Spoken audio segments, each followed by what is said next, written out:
안녕하십니까? 네, 지난주 화요일에 우리 황효진 목동님이 빛나는 졸업장을 받았습니다. 레벨이 안 왔네요. 네, 그동안 법 공부를 열심히 감당을 해서 이제 법학 학사가 됐습니다. 축하드립니다. 그리고 지난주 주일에는 우리 UBF 역사상 최초로 소회가 끝나고 전교인 볼링 대회를 했습니다. 우리 시니어 목자님들이 학생들보다 볼링을 더 잘해가지고 깜짝 놀랐습니다. 네. 김바나바 목자님이 최고 득점을 맞으셨다고 하시고, 또 2등은 우리 김모세 목자님이 2등을 하셨습니다. 이 볼링 대회에서 수많은 공들이 무너져 내렸습니다. 우리 조선대 캠퍼스 장벽도, 전도의 장벽도 무너져 내리기를 기도합니다. 네, 그리고 어제 토요일이었습니다. 어제 요예별 전도 모임을 어제 처음으로 이렇게 시작을 했습니다. 프론트 교회가 이제 스타트를 끊었습니다. 비가 와서 이렇게 좀 어려움이 있었지만 봄비도 하나님의 역사를 막을 수가 없었습니다. 지나가던 이 2명의 대학생들이 와서 이렇게 동아리 홍보를 들었고, 그 중에 한 명을 예배를 초청했는데 안타깝게 오늘 또 예배를 못 나온 것 같습니다. 그리고 전도가 끝나고 캠퍼스를 한번 이렇게 쭉 돌고 왔습니다. 미대로 해서 이렇게 본관으로 해서 이렇게 한 바퀴 돌고 이렇게 왔습니다. 매주 캠퍼스 이렇게 밟기 챌린지를 이렇게 도전을 한번 해보려고 합니다.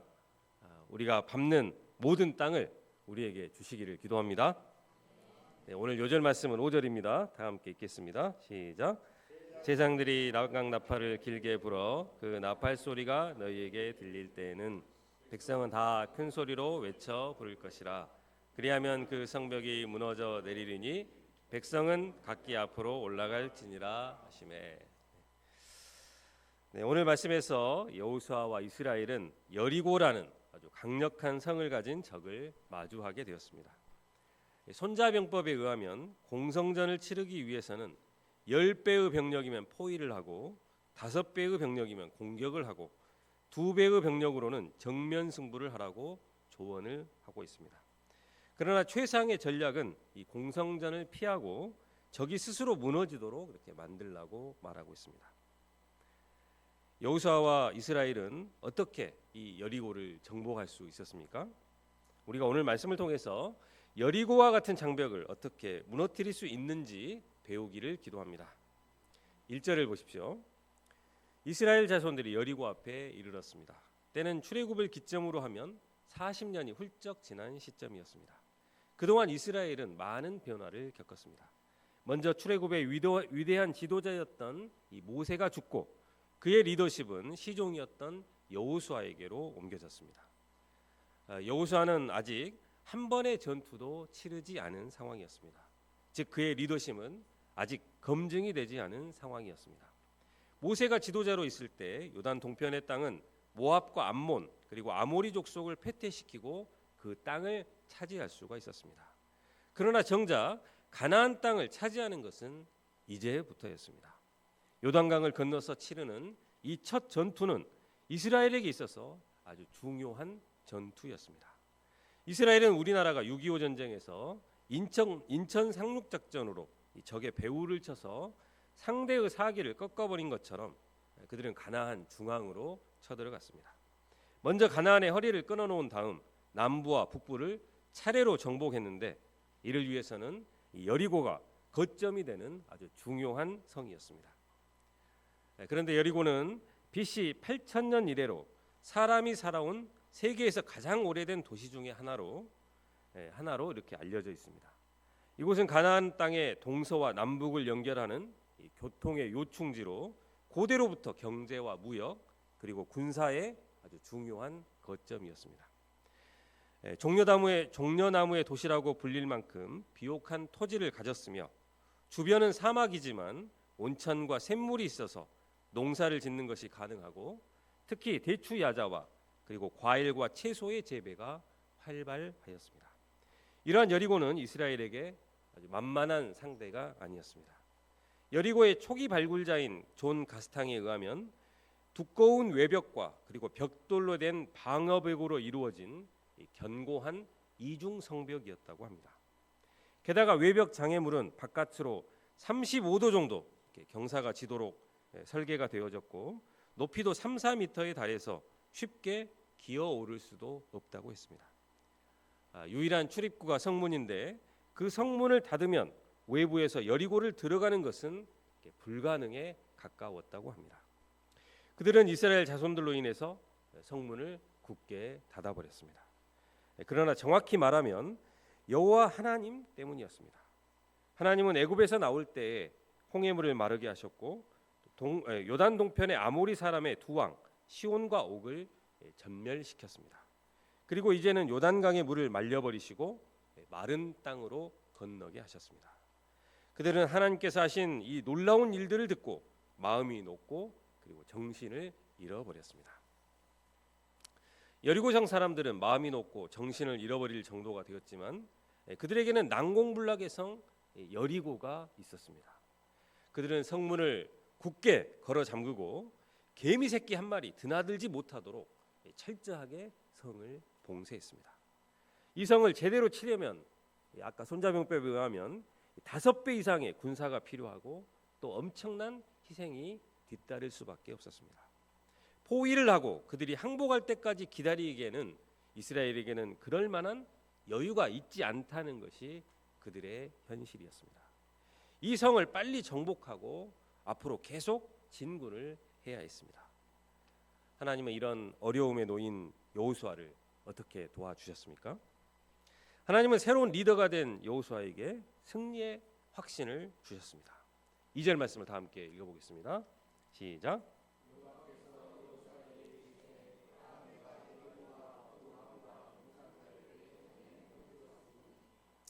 여기서 내 손에 붙였다는 것은 내 처분에 맡긴다는 뜻입니다. 하나님은 강한 승리의 확신을 여호수아에게 보장하고 계십니다. 전쟁에서 승리의 확신을 가지고 임하는 것과 승리의 확신도 없이 무기력한 자세로 임하는 것은 하늘과 땅 차이입니다. 이스라엘이 이 확신을 가지고 나아가 싸울 때 안 될 것 같은 전쟁에서도 언제나 승리하였습니다. 그렇게 승리의 확신을 가지고 나아가는 자는 벌써 눈빛부터가 다르고 말투도 다르고 또 발자국 소리도 다릅니다. 이런 자의 눈은 살아있고 말은 언제나 긍정적이며 그리고 발소리는 힘이 있습니다. 하나님께서 우리 각자에게 승리에 대한 확신을 허락해 주시기를 기도합니다. 3절에서 5절은 하나님께서 여호수아에게 일러주신 여리고 정복 작전입니다. 3절에서 5절 말씀을 다 함께 읽어보겠습니다. 좀 깁니다. 3절 5절까지 한번 읽어보도록 하겠습니다. 시작.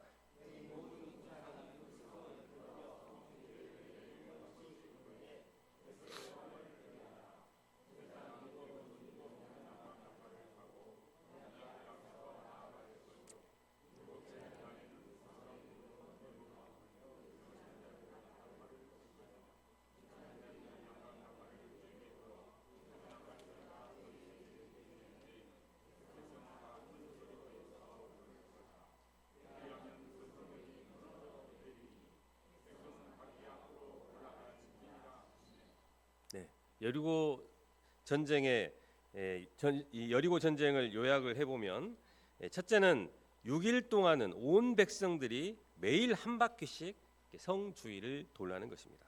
그리고 두 번째는 군사들 바로 뒤에서 7 제사장들이 양각 나팔을 잡고 언약궤 앞에서 돌라는 것입니다. 세 번째는 7째 날에는 그 성을 7번 돌면서 제사장들은 양각 나팔을 길게 불고 백성들은 큰 소리로 외쳐 부르라고 하십니다.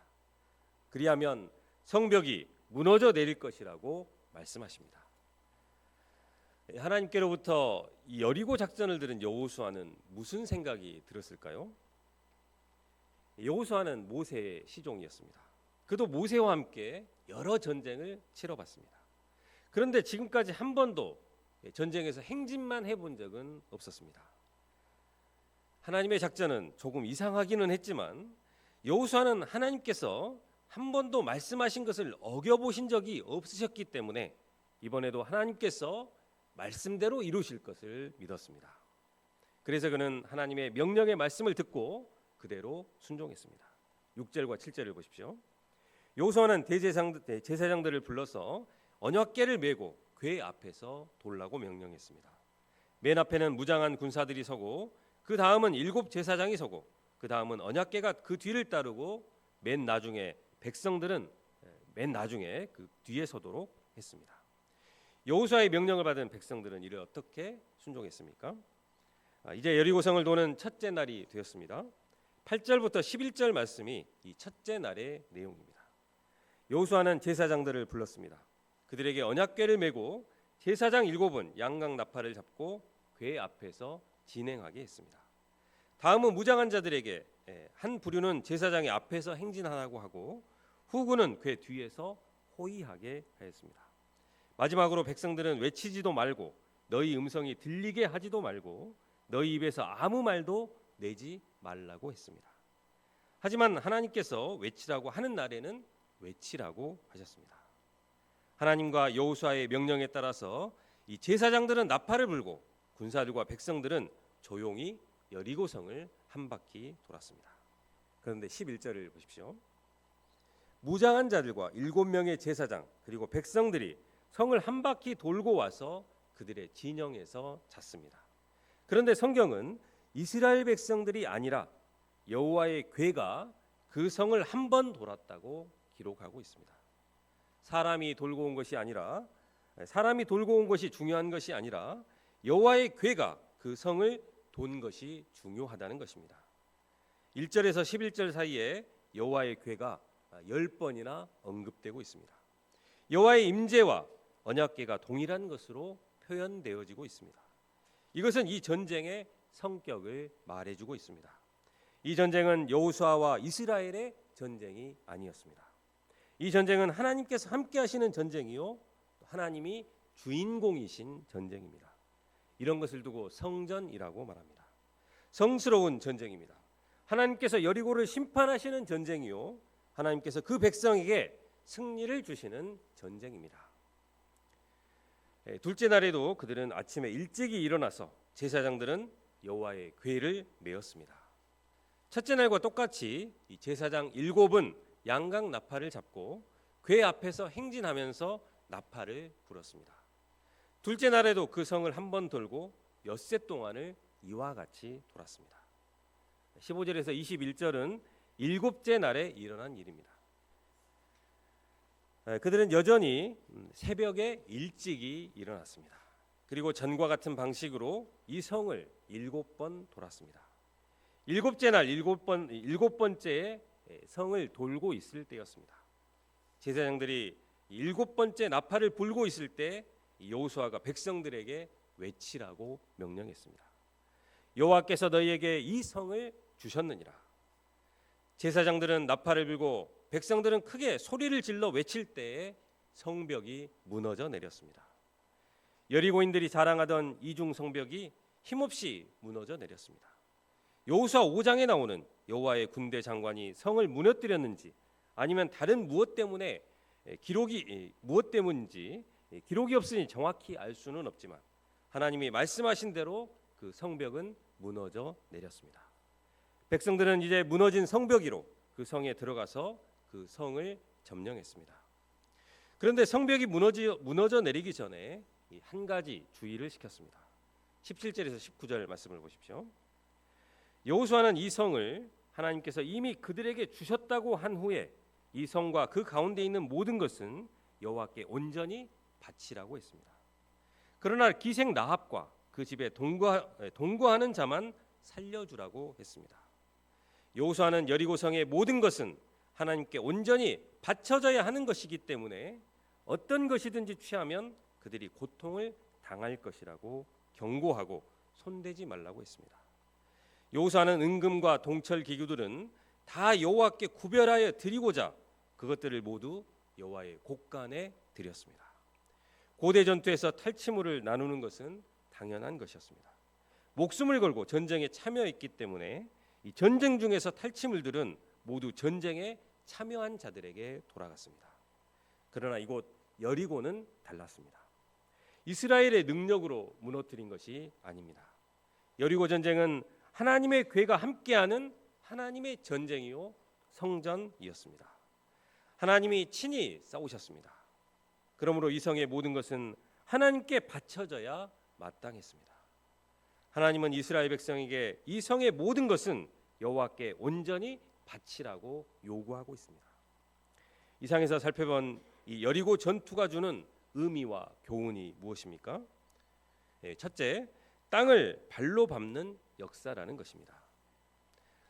하나님은 여리고 성을 6일 동안 매일 한 바퀴씩 돌도록 했습니다.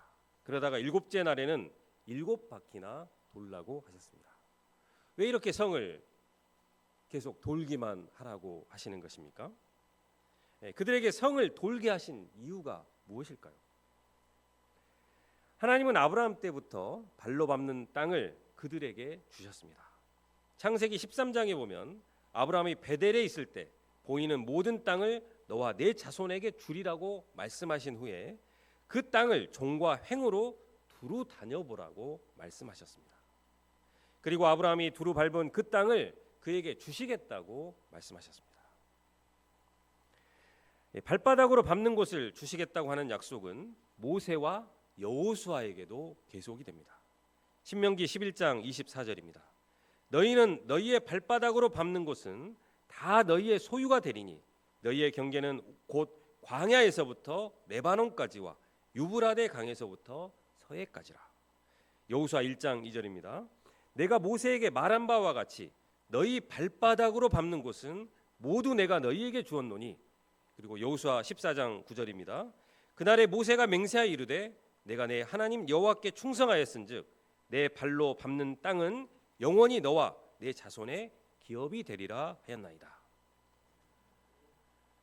하나님은 먼저 발로 밟아보게 하시고 그 땅을 밟은 자들에게 그것을 주시는 분이십니다.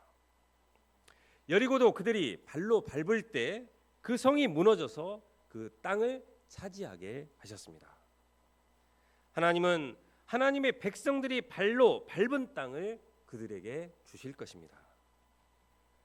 미국의 한 장로님이 오렌지 카운티에 살고 있었는데 자신만 집이 없는 상황에서 하나님께 기도를 시작했다고 합니다. 그때부터 한 집을 정해놓고 매일 한 바퀴씩 40일을 돌았는데 안타깝게도 아무 일도 일어나지 않았다고 합니다. 그런데 41일째 되는 날 뭔가가 이상해서 그 집에 들어가 보았는데 그 부부가 서로 싸우고 이혼을 해서 그 집이 은행의 경매로 나가게 된 것을 알게 되었다고 했습니다. 그래서 그는 이제 은행에 찾아가 봤는데 은행에서는 광고도 안 했는데 어떻게 알고 왔냐고 깜짝 놀랐다고 했습니다. 그리고 그가 가진 것이 500불밖에 없는 그의 사정 이야기를 듣고 3분의 1 가격으로 할인을 해주어서 그 집을 살 수 있게 되었다고 했습니다. 하나님은 오늘날도 그의 백성들이 발로 땅을 밟을 때 그 땅을 주실 것입니다. 우리가 조선대 땅을 믿음으로 밟으면 그 땅도 하나님의 백성들이 드나드는 하나님의 백성들의 땅이 될 것입니다. 어제 프런트교회에서 토요일 오후 2시에 전도를 하고 후문에서 시작해서 미대를 돌아서 본관으로 그리고 법사회대를 돌아서 센터로 왔습니다. 캠퍼스 밟기 챌린지를 하고 왔습니다. 올해 2025년에는 매주 캠퍼스를 믿음으로 밟고자 합니다. 이번 주는 우리 사랑교회 목자님들이 캠퍼스 밟기 챌린지를 할 것입니다. 하나님께서 우리가 믿음으로 이 캠퍼스 땅을 밟을 때 그 땅이 하나님의 백성들이 땅이 되어지기를 기도합니다. 둘째, 합심 동역의 역사입니다. 군사들과 제사장들 그리고 백성들이 다 각각 자기 위치에서 자신이 맡은 일에 최선을 다할 때 이 여리고성이 무너져 내렸습니다. 여기에는 예외가 없습니다. 모든 군사 그리고 제사장, 백성들은 매일 한 바퀴씩 여리고를 돌아야 했습니다. 군사는 앞뒤에서 호위를 해야 했습니다. 맨 앞에 서기 위해서 누구보다 더 부지런해야 했습니다. 제사장은 두 부류였습니다. 나팔을 부는 제사장과 그리고 언약궤를 메는 제사장들입니다. 제사장들은 의복을 갖춰 입고 모였습니다. 그 중에서 7은 양각 나팔을 잡고 언약궤 앞에서 걸었습니다. 이들은 백성들이 그냥 걷기만 할 때 계속해서 양각 나팔을 불어야 했습니다. 그리고 궤를 맡은 제사장들은 무거운 궤를 들고 행진을 해야 했습니다. 그들은 왜 우리만 무거운 궤를 들어야 되는가? 왜 우리만 나팔을 계속 불고 있어야 하는가? 이렇게 말하지 않았습니다. 백성들은 할 말이 너무나 많은데 이를 꾹꾹 참아야 하는 어려움을 견뎌야 했습니다. 누가 이런 작전을 한다고 한 거야? 이렇게 돌기만 하다가는 여리고가 무너지기 전에 내가 무너지겠다. 그러니까 이런 말들을 꾹꾹 참고 묵묵히 성을 돌아야 했습니다. 이처럼 여리고성 함락 작전은 모든 동역자들의 합심 동역으로 이루어졌습니다. 이 중에 어느 한 부분이라도 제 역할을 수행하지 않으면 여리고성은 무너질 수가 없었습니다. 제자 양성의 역사도 마찬가지입니다. 어떤 분은 양들을 잘 데려오는 은사가 있습니다. 또 어떤 분은 말씀 공부를 잘 해주는 은사가 있고, 또 어떤 분은 잘 놀아주는 그런 은사가 있습니다. 이렇게 합심 동역이 잘 되어야 양들이 이곳에 적응을 하고 또 말씀의 은혜를 받을 수가 있습니다. 다음 주에는 신체 검사 기간에 캠퍼스 안에서 전도를 해야 하는데, 캠퍼스 안에서는 학생들이 있어야만이 활동을 할 수가 있습니다. 함께 할 수 있는 학생이 없으면 아무런 활동도 할 수가 없습니다. 우리 학생들에게 특별한 은혜와 하나님의 감동을 허락해 주셔서 학생들이 자원함으로 나와서 이 동아리 홍보에 동참하기를 기도합니다. 이번 주 수요일과 금요일에 보건소 옆에서, 보건소 옆에가 이 자리입니다. 네. 옆에서 동아리 홍보 활동을 할 예정입니다. 하나님께서 조선대에 12명의 양들을 보내어 주실 줄로 믿습니다. 예비하신 양들을 만나기를 간절히 기도합니다. 셋째, 침묵함으로 승리한 역사입니다. 왜 하나님은 행진할 때 침묵하라고 하시는 것일까요? 지루하게 도는데 거기서 개그를 하거나 아주 유머러스한 이야기를 하면 분위기 전환도 되고 또 피곤도 풀리고 아주 좋을 것 같습니다. 그러나 하나님은 한마디도 입 밖으로 내지 말라고 말씀하십니다. 왜 이렇게 하셨을까요? 우리 입벌구라는 말이 있습니다. 입만 열면 구라를 한다는 것입니다. 지금까지 이스라엘 백성들은 입만 열면 원망과 불평을 쏟아놓아서 하나님의 진노를 산 적이 많았습니다. 그들은 입벌원 그리고 입벌불이었습니다. 더운 날씨에 성을 계속 돌라고 할 때 원망하는 말, 불평하는 말이 터져 나오지 않을 수 없었습니다. 이성적이고 합리적인 생각을 하는 부류들은 불신적인 말이 튀어나오기가 쉬웠습니다. 그런데 말이라는 것은 말한 것으로 끝나지가 않습니다. 사람이 말을 어떻게 하느냐에 따라서 그 말하는 대로 되는 것입니다. 평생 회의적인 말만 하는 사람들은 그의 인생도 회의적이 되어버립니다. 어두운 말만 하는 사람들은 그의 인생도 어둡고 칙칙합니다. 반면 긍정적인 말, 믿음의 말을 하는 사람들은 그의 인생도 긍정적이 되고 또 믿은 대로 되는 것입니다. 그러므로 말을 어떻게 하느냐가 중요합니다. 민수기 14장 28절입니다. 그들에게 이르기를 여호와의 말씀에 내 삶을 두고 맹세하노라.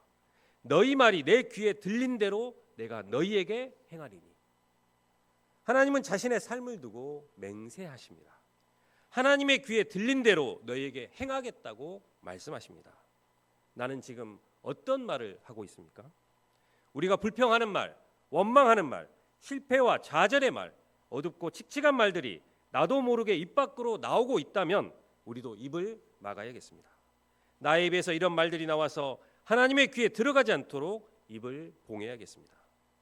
얼마 전에 끝난 전국 학생연합수양회에 학생들이 가장 많이 참석한 센터 중에 가천센터가 있었습니다. 이곳은 개척한 지 올해로 26년이 되었는데 2020년 최근까지 제자 양성을 못해서 다음 세대를 세우는 것을 포기하고 2세들만 있는 가족센터가 되는 것은 아닌가 이렇게 걱정을 했다고 합니다. 그런데 박노시 사모님이 유방암 투병을 하고 담낭 수술로 인해 죽음의 문턱까지 가셨다가 기적적으로 돌아오신 후에 이 센터의 분위기가 급변했다고 합니다. 사모님은 해보지도 않고 요새 캠퍼스 양들은 어렵다고 입버릇처럼 말하는 동역자들의 이 패배주의에 도전했습니다. 눈물로 이들을 위해서 기도하면서 다음과 같이 도전했다고 합니다. 요새 학생 양들을 도와봤어요? 해봤냐고요? 죽도록 해봤어요? 해보지도 않고 남의 말만 듣고 안 된다고 하지 마세요. 하나님은 전능하십니다. 하나님을 위해서 인생을 드렸는데 왜 안 도와주시겠어요? 그리고는 요새 학생 양들이 어렵다는 말, 그리고 불신적인 말을 일절센터에서 하지 못하도록 했다고 합니다. 이때 에브리타임 어플을 통해서 그리고 캠퍼스 전도를 통해서 양들이 줄줄이 왔다고 했습니다. 양이 한 명이라도 제자로 서면 소원이 없겠다고 했는데 코로나 기간에도 양들이 와서 줌으로 말씀 공부를 하고 또 줌으로 소감 모임도 이루었다고 했습니다. 그리고 올해는 20명이 넘게 전국 학생 연합 수양회에 학생들이 참석을 했습니다. 우리도 안 된다는 말, 그리고 힘들다는 말, 패배주의에 젖은 말들, 이런 말들이 입 밖으로 나오지 않도록 해야겠습니다. 나도 모르게 이런 힘든 말들이 나온다면 자발적으로 무건수행을 해야겠습니다. 그래서 항상 믿음의 말이 나와서 믿음의 말로 복을 받는 자들이 되기를 기도합니다. 넷째, 믿음의 역사입니다. 여리고 작전의 핵심은 언약궤에 있습니다. 11절은 언약궤가 그 성을 한 번 돌게 했다고 말하고 있습니다. 언약궤는 하나님의 임재의 상징입니다. 그러므로 언약궤를 중심으로 돌고 있는 것은 하나님과 말씀을 중심으로 돌라는 것입니다. 이스라엘의 구심점은 언제나 하나님 중심, 말씀 중심이었습니다. 이스라엘이 만약 하나님의 말씀을 믿는 믿음이 없다면 그들은 단 한 바퀴도 돌지 못했을 것입니다.